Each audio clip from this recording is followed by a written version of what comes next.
Hello, my name is Joey and welcome to my channel. I'm going to talk about a true crime case today. Well, in my opinion, a true crime case. Just remember, everything is allegedly and for educational purposes. Today we're going to talk about Anna Nicole Smith. And now keep in mind, be nice in the comments. She was a real person.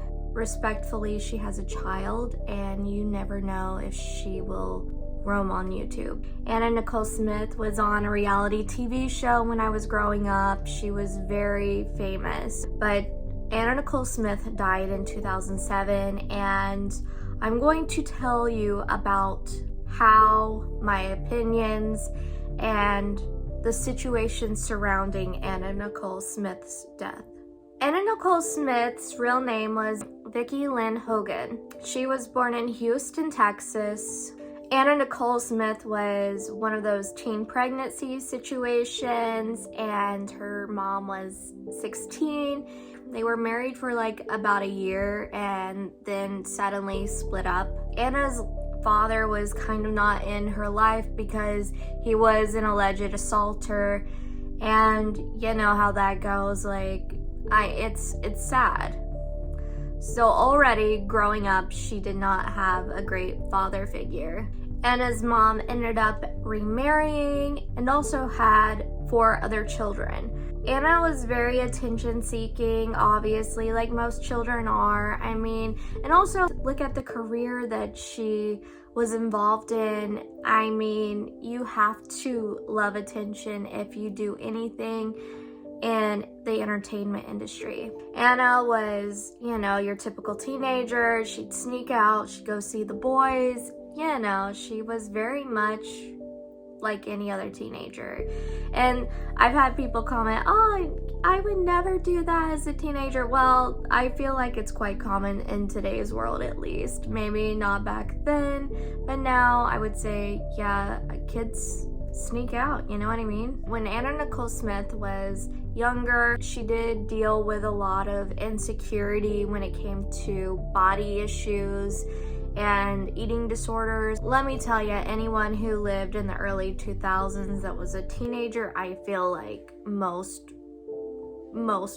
women and probably some men went through this situation at least. And although this was before then, it's not uncommon to hear about somebody struggling with an eating disorder, unfortunately, due to how the world is. I mean, hello, we have filters where we don't even know what people look like anymore, and people use them because of their insecurity. So things like eating disorders, I'm not surprised she struggled with an eating disorder. Anna Nicole Smith got in a marriage around 17 years old, and she married a 16-year-old guy. They had a very short marriage.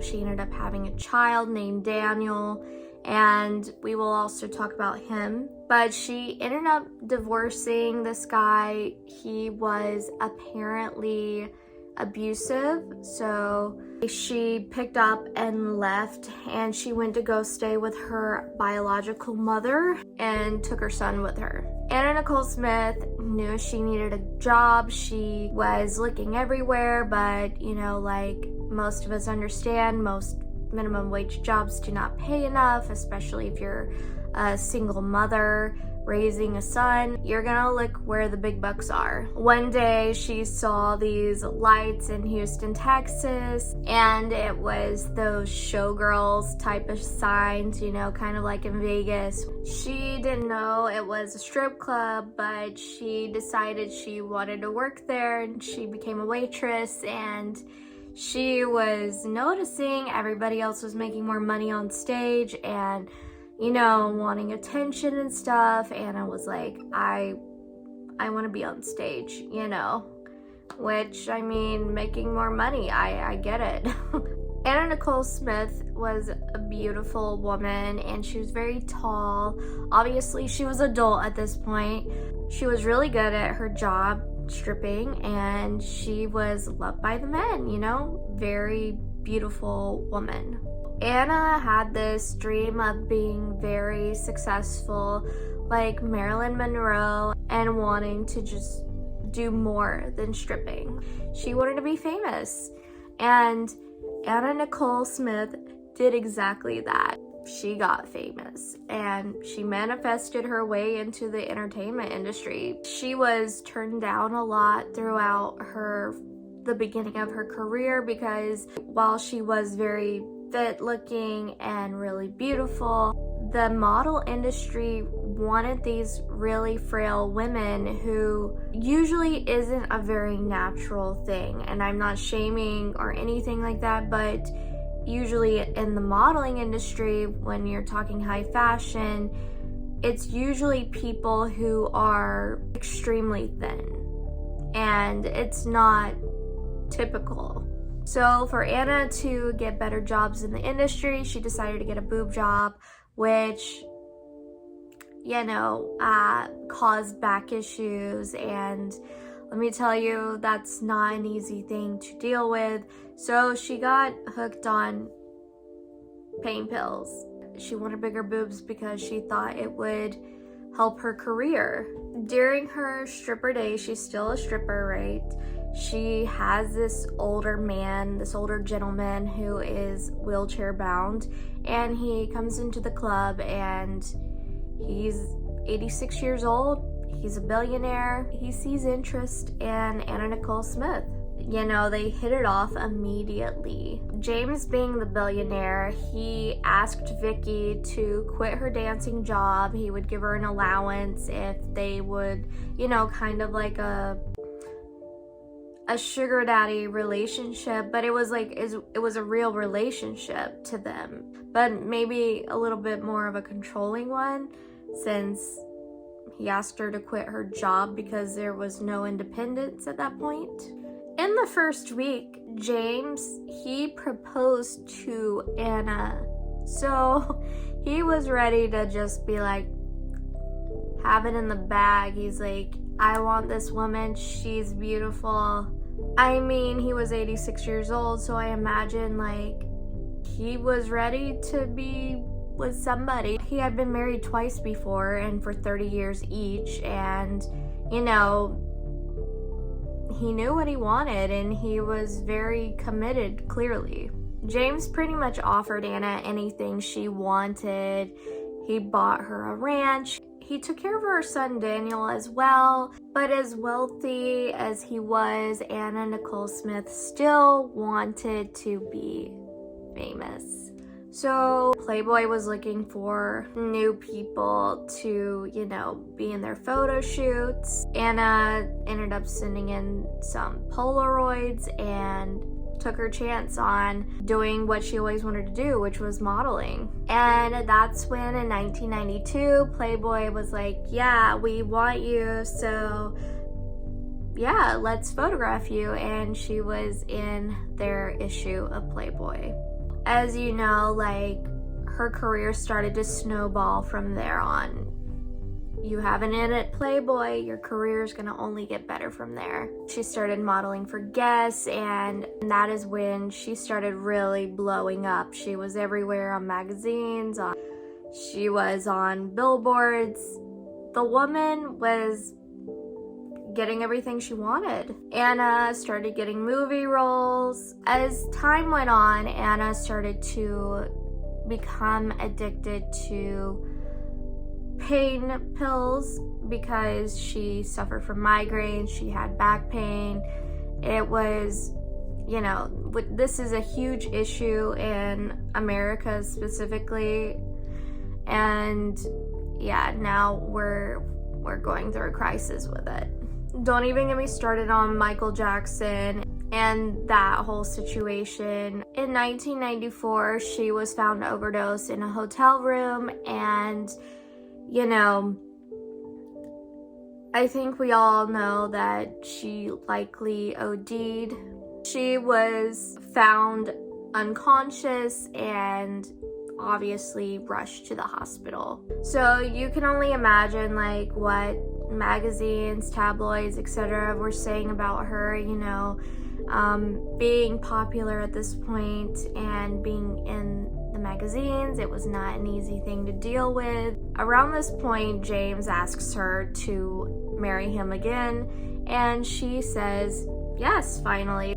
She loved him and was with him prior, you know, when he was giving her money and stuff. Like, she really didn't have to marry him. The fact that she married him, and I believe they did love each other, regardless of age and whatnot. So he was about 90 at this point, I believe, and about a year later, his health started declining. I think we all knew this was gonna happen, but unfortunately, life just doesn't work out like you want it to. Obviously, James eventually passes due to an infection. Right before he did pass, one of his sons got the power of attorney, and he ended up getting control over his dad's finances. And he was like, no, Anna, you're not gonna have this money. There was this whole war between his son and the state and everything after his death, and it was a brutal fight. She was in her 20s. He was around 60. Yeah, it's kind of an awkward situation. Like, he was worth a lot of money. So, I mean, rightfully so. Like, she married him. She should be secured. And so should his kids, you know? Like, I feel like there could have been like a happy medium met. Nobody needs that much money on their own, you know what I mean? Anna was going through a lot of financial burdens, and she started acting again, and this is where she met one of the worst people, in my opinion, Howard K. Stern. Let's get into it. He came into Anna's life, and he was a lawyer. One that didn't have her interest. Also became her manager later as well. This is where things take a turn for the worst. At this point, Anna's drug addiction was getting worse. She had Klonopin, Xanax, and, you know, multiple different medications that obviously get you addicted. I was honored to be on our next performer's new video. And if I ever record an album, I want this guy to make me beautiful duets, 'cause he's freaking genius!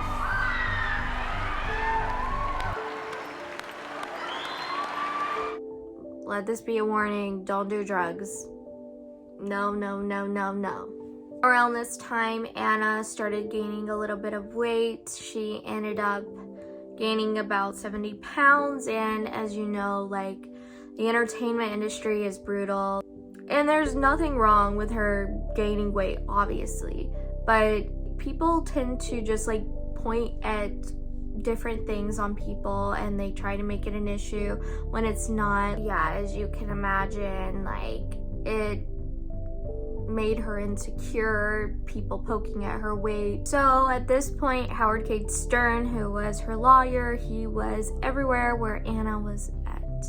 And he even moved in with her, he followed her, he pretty much, like, think of Lou Taylor vibes. Allegedly. You know, like with the whole Britney Spears situation, kind of like, think about that and picture what's happening here. And, you know, like a manager slash lawyer and like being everywhere where you're at, something is up here. She also had an assistant, a bodyguard, and, you know, let's just say she was under close watch at all times. So at this point, she was very distant with her family other than her son, and she didn't get the money that she wanted to win in court.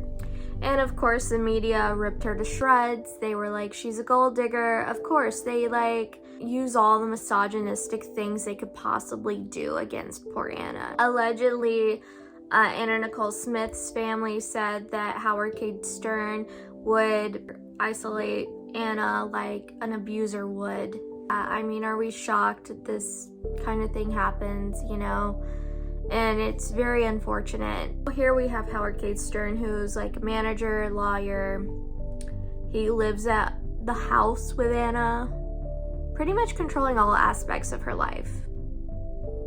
Red flag, danger, danger alert, danger. A lot of her friends and family noticed like something was up at this time. So in 2002, Anna got her own reality TV show, which was the Anna Nicole Smith Show.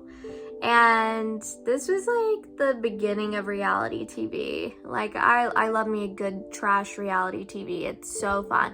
Not calling her show trash, but generally, you know, like on TLC, I'm here for it. Like, give me some 90 Day Fiance. The Anna Nicole Smith Show only lasted for about 3 years. The first season was really good. Everybody loved it. And, you know, of course, people had their opinions. They're very misogynistic towards her. And let me tell you, most people could really like see on everything on the show. In any interview, she was obviously on painkillers or some type of drug. If you're a millennial, you would remember the Trim Spa commercials. I mean, I remember like it was so iconic. It was like Trim Spa baby. And then Nicole Smith had lost about 60 pounds and she was promoting this weight loss product. And still now today, it's like, how do I lose weight? How do I do it quick? How do I do it efficiently? And everybody just thought pills were like the right way to go. And it's not.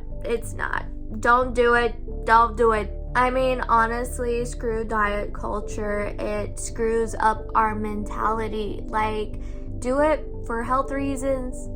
Stop pushing all that stuff on people. Like, as long as you're healthy, live your best life.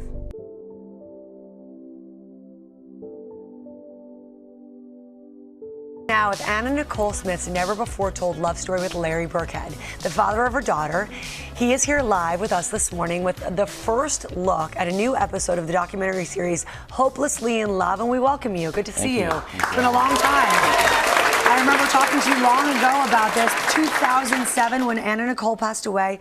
Danny Lynn was just 5 months old. You never really talked about the love story between you and Anna Nicole until now. Why did you decide to do it? Well, for so long I had people kind of telling my story, and this kind of presented a unique opportunity where they said, you know, this is an opportunity to tell it from your perspective. And I said, are you sure you got the right people? Because our love story was so up and down, and it had so many things, you know, combined. But it was a 2-year, you know, affair that people didn't really know about. And I think the biggest misconception is that most people thought that I was like the winner of some DNA lottery from a one-night stand with Anna Nicole, and it's just a you know, it was a long-term relationship. It was a long-term relationship, and you say that we will see things in this that will surprise us and that have never been seen before, as much as this story was covered. Well, you know, I was surprised because there were things in there that I had never seen before. We went back through the vaults and of all the tapes and archives, and you'll hear, you'll see the first time I met Anna at the Barnstable Brown Kentucky Derby party, and you'll see kind of when sparks flew, and then you'll also hear about when dishes flew and everything else in between. You know, it was kind of it sounds like it was tumultuous. It was crazy, but you know, and you'll also hear Anna for the first time publicly acknowledge that we were in a relationship, because I didn't get that. We didn't have a relationship where we did red carpets and things like that. I was always behind the scenes. So she really clinged on to this guy. She met this guy who was named Larry Burkhead. They, you know, got along. They fell in love. Anna was just like one of those people that everybody could fall in love with. So Larry Burkhead and her start to become a thing, and he moves in with Anna. Shockingly, you know what I mean, like with the other situation, but we'll get back to that. Larry and Howard, they ended up not getting along, obviously, because obvious reasons, right? Maybe because Howard wanted to control her.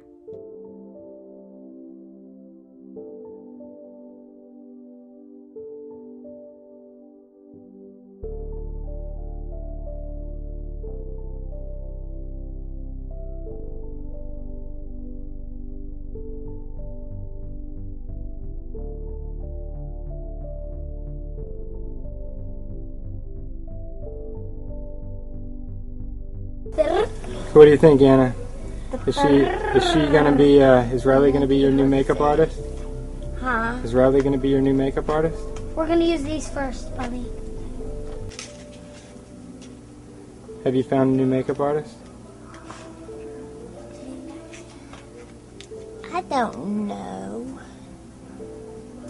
You can open your eyes. I wish you could go on the water slides. But you're pregnant. If your pregnancy, your heart's bad, if you have a broken bone or a back condition. I read the signs. For the what? For a water park? Yep. I want to go. You can't. Why not? Because your baby. My baby's over there sleeping. That's Your another other- one of your babies. Your baby down there. Your baby down here. That one. I think I just have a little gas. Say that again. Say it again. I think I'm having some gas trouble. Why aren't you pooting then, or does it hurt? It hurts, and I need some gas poot stuff so I can poot it out. She does. Do you have some? The clown needs some medicine. I know I don't have some. I need some. Because look how big my belly is getting. Because it's gas. It's your baby. Nuh-uh. It's gas. It's your baby. The clown doesn't need gas medicine.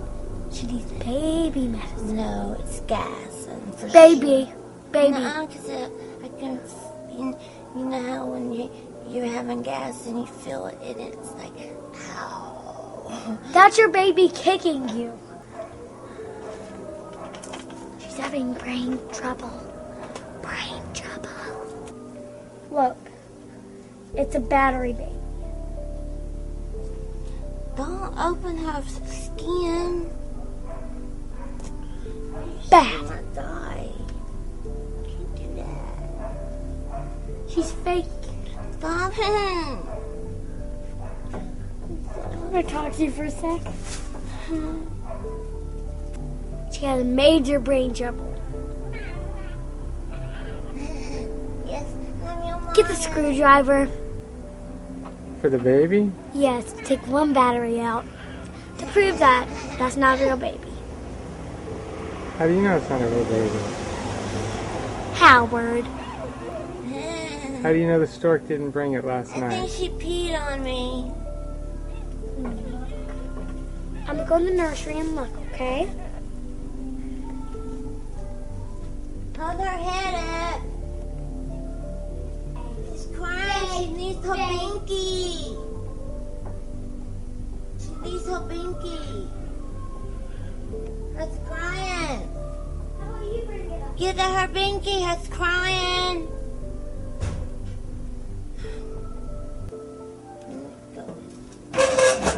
My baby whore.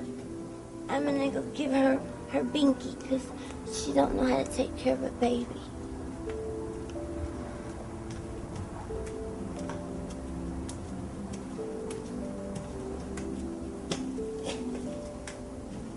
How come your butt's wet?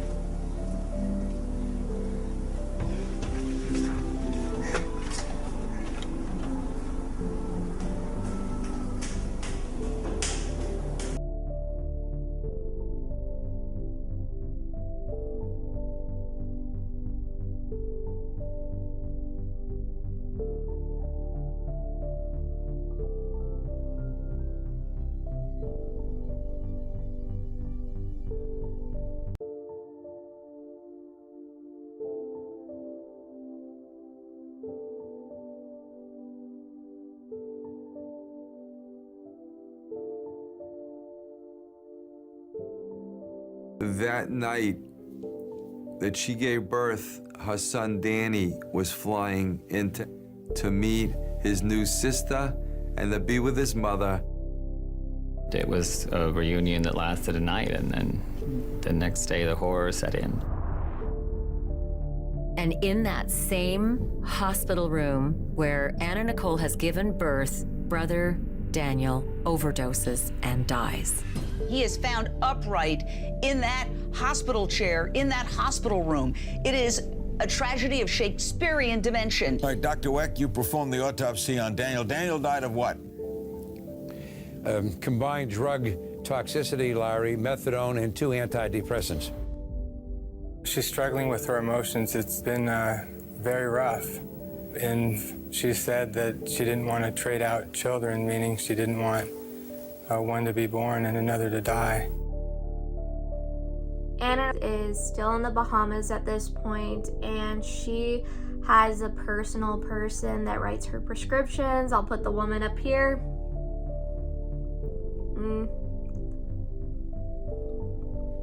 No comment. I also think she is quite to blame for the situation of what I'm about to tell you. So basically, she had prescription drugs anytime she wanted, painkillers. Anna Nicole Smith and her, entourage, basically Howard K. Stern, her assistant, bodyguard, psychiatrist, were all going with her to Fort Lauderdale from the Bahamas. And she ended up getting this growth hormone injection, which I'm not sure what it was exactly for, but I guess it was supposedly a weight loss thing. I'm not sure. Obviously, she's getting whatever she wants medically, right? As far as medication. So she starts to feel pain in her hip from the injection. I don't know why would be prescribing her a growth hormone. So when they arrive in Fort Lauderdale, now it's the year 2007, it seems that something is wrong at this point, right? Right. She ended up getting a fever, obviously really sick at this point. Nobody took her to the hospital. They did end up lowering her temperature, but you'd take somebody to the hospital when you're that bad off. So she's in a hotel room, she's with all her entourage. The people around her said that they tried to get her to go to the hospital, but they're saying that she didn't want to go. I don't know if I believe this or not, but this is obviously all we can go on at this point. So apparently someone came in at the time, I believe it was the wife of somebody who worked for her, and they saw that she wasn't breathing in the hotel room.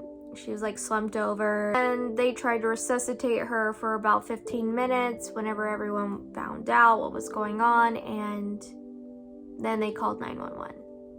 Last resort. The surprise death tonight of Anna Nicole Smith, just 39 years old. What happened? Good evening. We have a lot of news to tell you about here tonight, including that sudden death of a well-known media celebrity, Anna Nicole Smith, who died in Florida late today at the age of 39. She was a lot of things: a former Playboy bunny, a former Supreme Court litigant, and a bona fide celebrity of this media age. NBC's Mark Potter is in Hollywood, Florida tonight outside the hospital where she was rushed earlier today. Mark, good evening. Good evening, Brian. Anna Nicole Smith was found unconscious in her hotel room early this afternoon, but efforts to revive her there failed. The first distress call came from room 128 at the Hard Rock Hotel in Hollywood, Florida. She was a frequent guest at the hotel and was here now to buy a boat. Her personal nurse alerted the hotel operator that there was a problem and they needed help. And then a 911 call was made. We started an IV. We pushed all the medications. We took 12 lead EKGs. We attempted pacing her, which would be an external pacemaker for the heart. And we had electrical capture, but no mechanical capture, which means we couldn't get her heart beating. With paramedics on the way, people in her room desperately tried to help. At 1:45, all I know is that a bodyguard administered CPR to her. But the bodyguard and paramedics were unable to get her to respond, and they rushed Smith to the trauma center at Memorial Regional Hospital. At 2:49 this afternoon, we were advised by hospital personnel that Anna Nicole Smith had died. Anna Nicole Smith was a flamboyant model and former Playmate of the Year. While Smith suffered a devastating personal tragedy in the Bahamas last year when shortly after giving birth, her 20-year-old son Daniel died of apparent drug complications. Even after that, her soap opera life continued when her lawyer, Howard K. Stern, announced he was the father of her newborn child. So you are the father? Yes, sir. But now Smith's ex-boyfriend says he is the father and demanded a paternity test. In the toxicology report, there were over 11 different medications found in her system. 8 of them were actually prescribed to Howard and not Anna Nicole Smith. So let's